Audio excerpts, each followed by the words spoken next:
वैकुंठ में भगवान विष्णु के वक्षस्थल पर किया गया वह अकल्पनीय प्रहार, क्या वह परीक्षा थी या अहंकार की अंतिम सीमा? जब भृगु मुनि की परीक्षा से विष्णु की सर्वोच्चता सिद्ध हो चुकी थी, तो फिर कौन सी लीला थी जिसने स्वयं भगवान को पृथ्वी पर आने को विवश कर दिया? वैकुंठ छोड़कर जब भगवान विष्णु ने मानव रूप धारण किया, तो क्या एक ईश्वर भी भूख, प्यास और पीड़ा सहने के लिए तैयार हो सकता है? जब भगवान स्वयं मानव रूप में भूख और प्यास सह रहे थे, तब किन दो महादेवताओं ने गोपनीय रूप से उनकी सहायता करने का निर्णय लिया? पहली ही भेंट के बाद ऐसा क्या हुआ कि भगवान श्रीनिवास ने भोजन जल तक त्याग दिया? भविष्य बताने वाली सोजी के वेश में छिपा वह कौन था जिसने विवाह से पहले ही विधाता का रहस्य खोल दिया?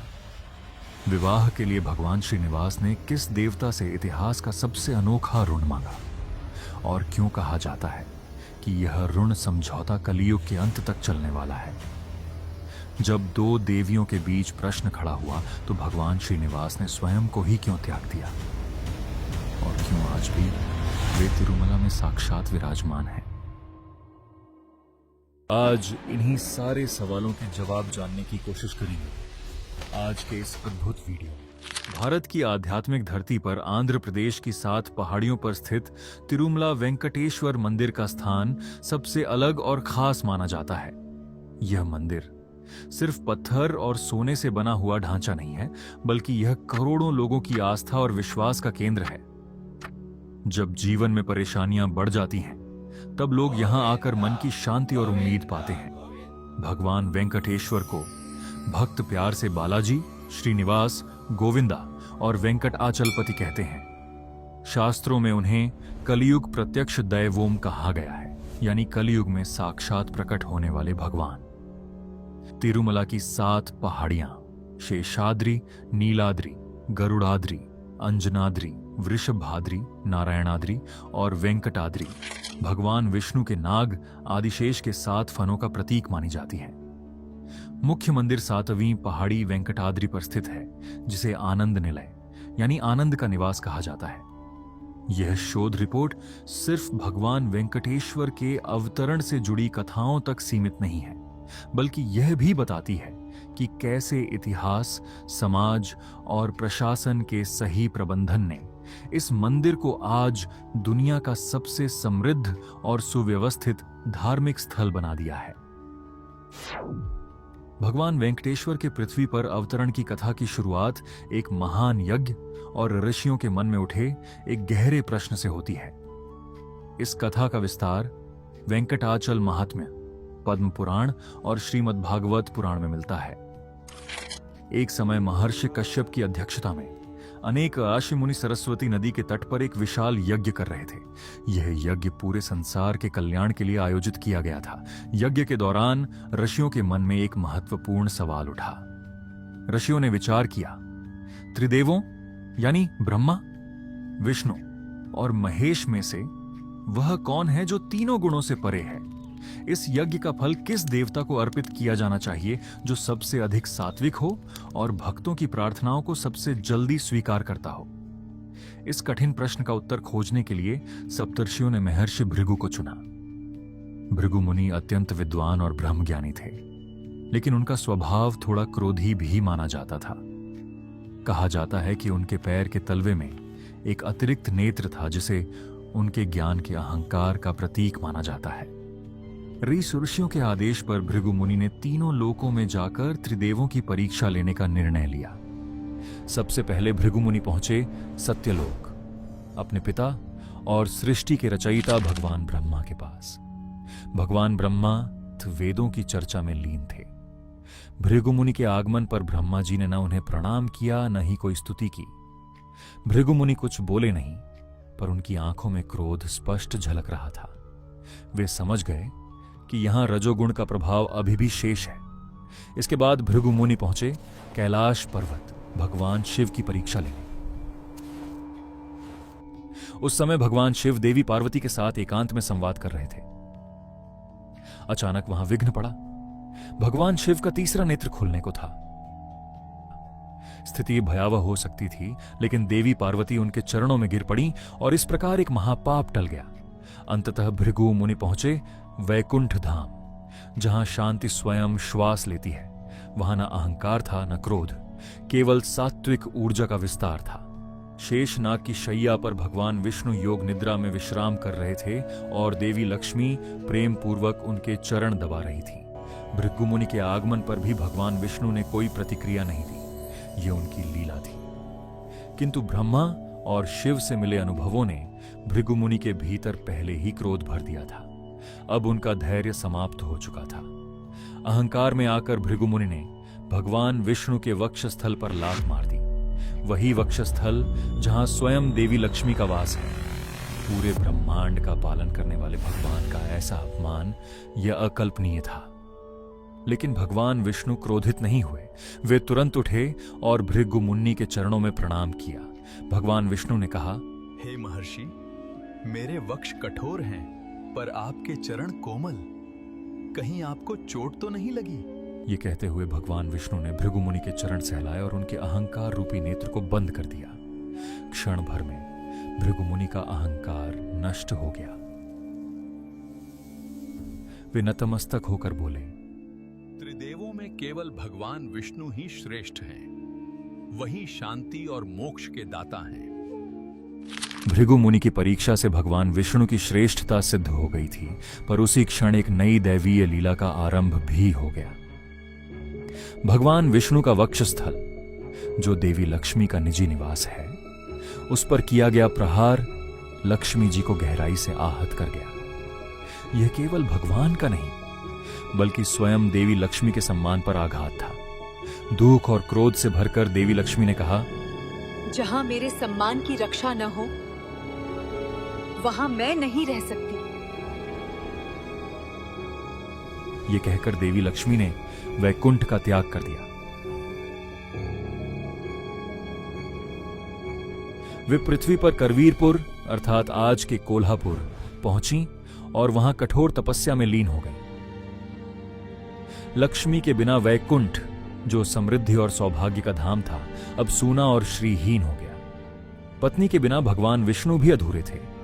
लक्ष्मी के वियोग ने उन्हें अत्यंत व्याकुल कर दिया। अंततः उन्होंने भी वैकुंठ का त्याग किया और मानव रूप में पृथ्वी पर अवतार लिया। देवी लक्ष्मी की खोज में भगवान विष्णु वनों, नदियों और पर्वतों को पार करते हुए शेषाचलम पहुंचे। तिरुमला की पवित्र पहाड़ियों में उन्होंने एक वल्मीका यानी चींटी की बांबी को अपना आश्रय बनाया और वहां कठोर तप में लीन हो गए, मानव शरीर की पीड़ा सहते हुए। मानव शरीर धारण करने के कारण उन्हें भोजन और जल की आवश्यकता महसूस होने लगी। यह दृश्य देखकर भगवान ब्रह्मा और भगवान शिव का हृदय द्रवित हो उठा। ब्रह्मा और शिव का गोरूप भगवान ब्रह्मा ने एक सुंदर गाय का रूप धारण किया और भगवान शिव उसके बछड़े का, वहीं सूर्यदेव ने एक साधारण ग्वाले का रूप ले लिया। सूर्यदेव उस गाय और बछड़े को लेकर उस समय के चोल देश के राजा के पास पहुंचे, जिनका राज्य वेंकटाचल क्षेत्र तक फैला हुआ था। राजा ने उस अद्भुत और सुंदर गाय को देखा और उसे अपनी रानी के लिए खरीद लिया। यह गाय प्रतिदिन अन्य गायों के साथ वेंकटाचल के वनों में चरने जाया करती थी, लेकिन जंगल में पहुंचते ही वह चुपचाप उस बांबी के पास चली जाती, जहां भगवान श्रीनिवास तपस्या में लीन थे। वहां वह अपने थनों से दूध की धारा प्रवाहित करती, जो सीधे बांबी में गिरता था। इसी दूध से भगवान श्रीनिवास की भूख शांत होती और उनका तप निरंतर चलता रहता। शाम को जब गाय महल वापस लौटती थी तो उसके थनों में दूध नहीं होता था। यह देखकर रानी को संदेह हुआ। जब रोज रोज ऐसा होने लगा तो रानी ने ग्वाले को डांटा और सख्त आदेश दिया कि वह इसका कारण पता लगाए। पता लगाओ कि ये गाय दूध क्यों नहीं दे रही है। ग्वाले का क्रोध और भगवान का हस्तक्षेप। अगले दिन ग्वाला चुपचाप गाय के पीछे पीछे जंगल में गया। वहां उसने अपनी आंखों से देखा कि गाय एक बांबी के ऊपर खड़ी होकर अपना सारा दूध बहा रही है। यह दृश्य देखकर ग्वाला क्रोध से भर गया। उसे लगा कि गाय जानबूझकर दूध बर्बाद कर रही है। क्रोध में आकर उसने अपनी कुल्हाड़ी उठाई और गाय के सिर पर जोरदार वार करने लगा। उसी क्षण भगवान श्रीनिवास बांबी से बाहर निकले। उन्होंने कुल्हाड़ी का वार अपने ऊपर सह लिया। कुल्हाड़ी सीधे उनके सिर पर लगी और श्रीनिवास के सिर से रक्त बहने लगा। यह भयानक दृश्य देखकर ग्वाला भय और आघात से वहीं गिर पड़ा और उसकी मृत्यु हो गई। भगवान श्रीनिवास दर्द से कराह रहे थे, लेकिन गाय सुरक्षित थी। गाय तुरंत दौड़ती हुई चोल राजा के पास पहुंची और अपने हाव भाव से राजा को जंगल तक ले आई। वहां राजा ने देखा कि ग्वाला मृत पड़ा है और भगवान श्रीनिवास घायल अवस्था में है। राजा को देखकर भगवान श्रीनिवास ने कहा, हे राजन, ये अपराध यही तुम्हारे सेवक ने किया है, लेकिन शास्त्र के अनुसार सेवकों के कर्मों के लिए राजा भी उत्तरदायी होता है। धर्म सिखाना राजा का कर्तव्य होता है। तुम्हारे सेवक के कारण मुझे ये चोट लगी है, इसलिए मैं तुम्हें श्राप देता हूं कि तुम एक पिशाच बन जाओगे। यह सुनकर राजा घबरा गया और तुरंत श्रीनिवास के चरणों में गिरकर क्षमा मांगने लगा। राजा की विनम्रता और पश्चाताप को देखकर भगवान श्रीनिवास का हृदय पिघल गया और उन्होंने श्राप से मुक्ति का उपाय बताया। भविष्य में जब मैं आकाश राजा की पुत्री से विवाह करूंगा, तब तुम मुझे एक स्वर्ण मुकुट भेंट करोगे। जैसे ही मैं उस मुकुट को धारण करूंगा, तुम इस श्राप से मुक्त हो जाओगे। श्राप देने के बाद घायल भगवान श्रीनिवास वन में औषधियों की खोज में भटकने लगे। इसी पीड़ा भरे समय में उनकी भेंट वराह स्वामी से हुई, जो भगवान विष्णु के वराह अवतार हैं। मान्यता है कि वराह स्वामी सतयुग में हिरण्याक्ष का वध करने के बाद से ही इन पहाड़ियों पर निवास कर रहे थे। इसी कारण तिरुमला क्षेत्र को आदिवराह क्षेत्र भी कहा जाता है। भगवान श्रीनिवास ने वराह स्वामी से निवास के लिए थोड़ी सी भूमि देने का अनुरोध किया। इस पर वराह स्वामी ने पूछा कि वे अपनी भूमि किसी और को क्यों दें। तब श्रीनिवास ने उन्हें अपनी पूरी कथा सुनाई और यह भी बताया कि वे कलयुग के अंत तक यहीं निवास करेंगे। इसके बदले वराह स्वामी ने एक शर्त रखी। मैं तुम्हें भूमि देता हूं, लेकिन मेरे क्षेत्र में आने वाले भक्त पहले मेरे दर्शन करेंगे। भगवान श्रीनिवास ने विनम्रता से इस शर्त को स्वीकार कर लिया। इसी कारण आज भी तिरुमला की यात्रा तब तक पूर्ण नहीं मानी जाती जब तक भक्त पहले आदिवराह स्वामी के दर्शन नहीं कर लेते। इसके बाद वराह स्वामी ने भगवान श्रीनिवास को पास ही स्थित एक आश्रम में भेजा। वहां एक वृद्ध तपस्विनी रहती थीं, जिन्हें वकुला देवी कहा जाता था।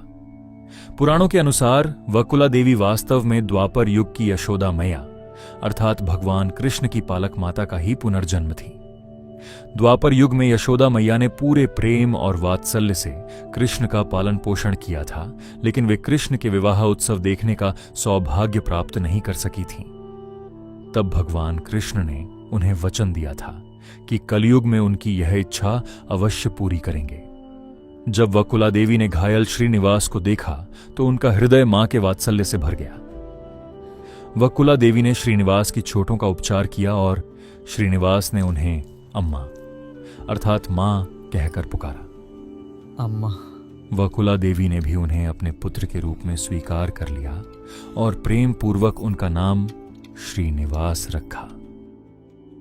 इसके बाद भगवान श्रीनिवास उनके आश्रम में एक आज्ञाकारी पुत्र की तरह रहने लगे और वकुला देवी एक सच्ची मां की भांति उनकी हर छोटी बड़ी आवश्यकता का ध्यान रखने लगी। कथा का अगला अध्याय देवी पद्मावती के जन्म से शुरू होता है। पद्मावती को देवी लक्ष्मी का अवतार माना जाता है। उस समय तोंडमंडलम क्षेत्र पर चंद्रवंश के राजा आकाश राजा का शासन था।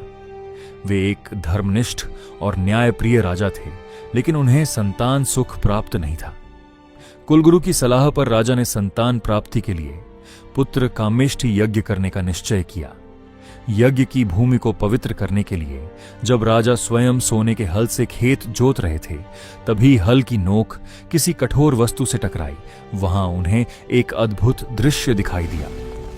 भूमि से 1000 पंखुड़ियों वाला विशाल स्वर्ण कमल खिला हुआ था और उसके बीच में एक दिव्य कन्या लेटी हुई थी। उसी समय आकाशवाणी हुई कि राजा इस कन्या को अपनी पुत्री के रूप में स्वीकार करें।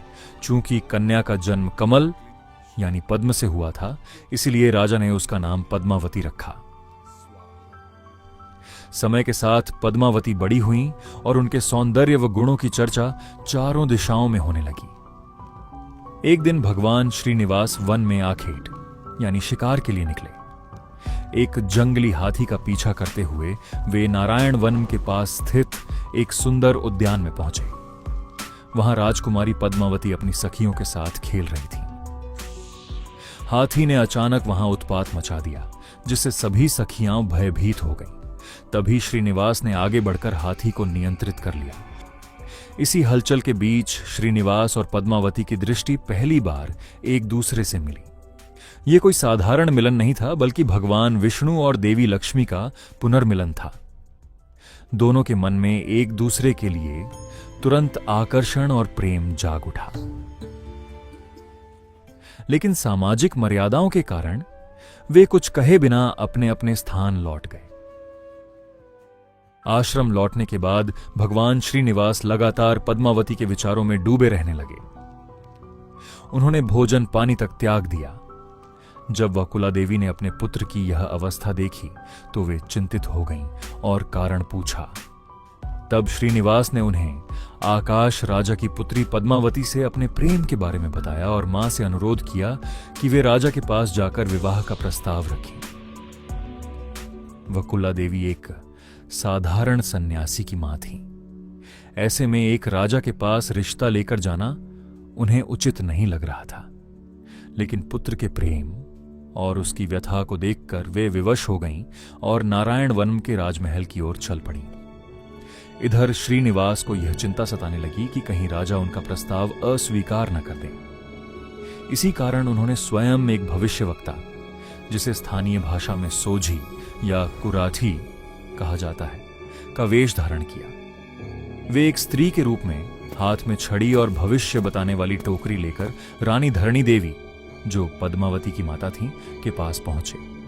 सोझी के वेश में श्रीनिवास ने रानी से कहा, हे महारानी, आपकी पुत्री पद्मावती स्वयं नारायण की अर्धांगिनी लक्ष्मी का अवतार है। उसका विवाह एक वनवासी युवक से होगा, जो साक्षात भगवान विष्णु हैं। इस प्रस्ताव को अस्वीकार मत कीजिए। स्वयं श्री भगवान विष्णु? हाँ ये तो हमारे लिए सौभाग्य की बात है। जब कुछ समय बाद वकुला देवी आधिकारिक विवाह प्रस्ताव लेकर महल पहुंची, तब तक रानी इस दैवीय संकेत को समझ चुकी थी। साथ ही आश्य बृहस्पति ने भी राजा आकाश को बताया कि यह विवाह विधाता द्वारा पहले से तय किया गया है। यह सुनकर आकाश राजा अत्यंत प्रसन्न हुए और उन्होंने अपनी पुत्री पद्मावती का विवाह श्रीनिवास से करने की सहमति दे दी। विवाह तय हो चुका था, लेकिन अब एक बड़ी समस्या सामने आ गई। भगवान श्रीनिवास ने वैकुंठ और अपना सारा ऐश्वर्य त्याग दिया था। वे अब एक साधारण वनवासी थे, जबकि पद्मावती एक राजकुमारी थीं। राजा आकाश चाहते थे कि उनकी पुत्री का विवाह उनकी प्रतिष्ठा और मर्यादा के अनुसार भव्य और ऐश्वर्यपूर्ण हो। परंपरा के अनुसार विवाह का पूरा खर्च वर पक्ष को उठाना होता है, लेकिन श्रीनिवास के पास उस समय कोई धन नहीं था। यह एक गंभीर धर्म संकट बन गया। इस समस्या का समाधान निकालने के लिए भगवान श्रीनिवास ने देवताओं के कोषाध्यक्ष कुबेर का स्मरण किया। कुबेर तुरंत प्रकट हुए, लेकिन वे धन के मामलों में बहुत नियमों और अनुशासन का पालन करते थे। भगवान श्रीनिवास ने कुबेर से अपने विवाह के लिए स्वर्ण मुद्राओं का ऋण मांगा। कुबेर ने ऋण देना स्वीकार तो कर लिया, लेकिन एक शर्त रखी। यह ऋण लिखित वचन पत्र यानी एक प्रकार के प्रॉमिसरी नोट यानी ब्रह्मा पत्र के रूप में होगा।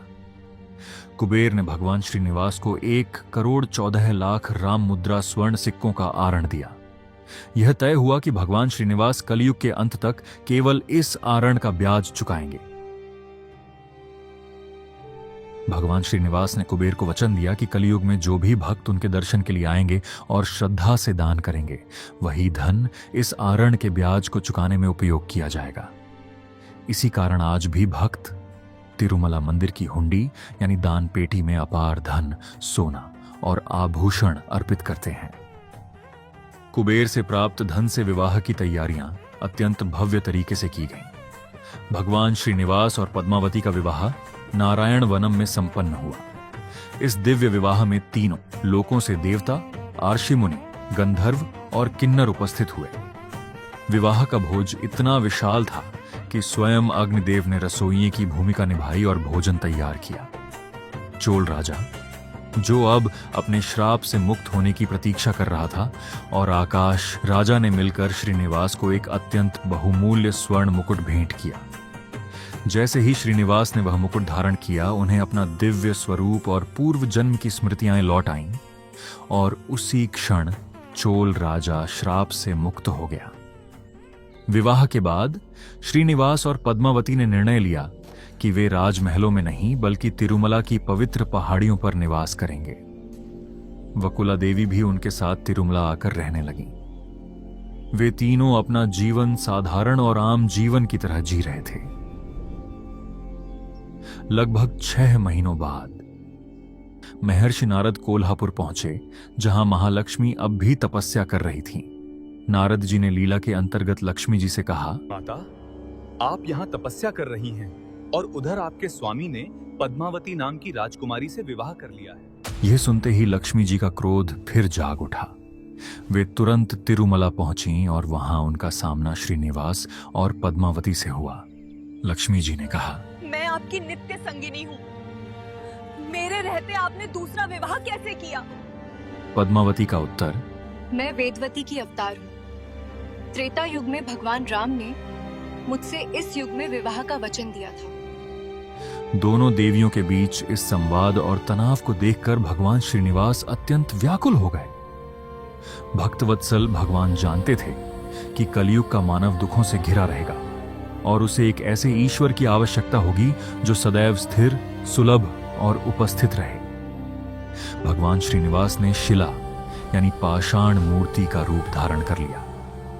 भगवान को इस रूप में देखकर लक्ष्मी और पद्मावती दोनों का क्रोध तुरंत शांत हो गया और वे शोक से भर गईं। उन्हें समझ आ गया कि यह भगवान की ही लीला है, ताकि वे पृथ्वी पर सदैव के लिए स्थापित हो सकें।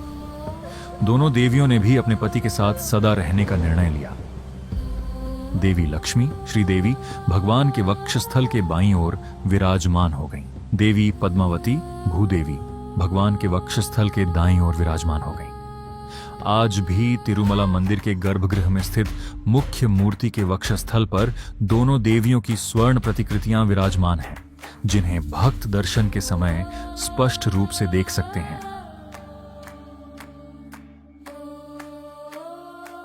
मित्रों, इस तरह समाप्त होती है आज की विलक्षण पौराणिक कथा।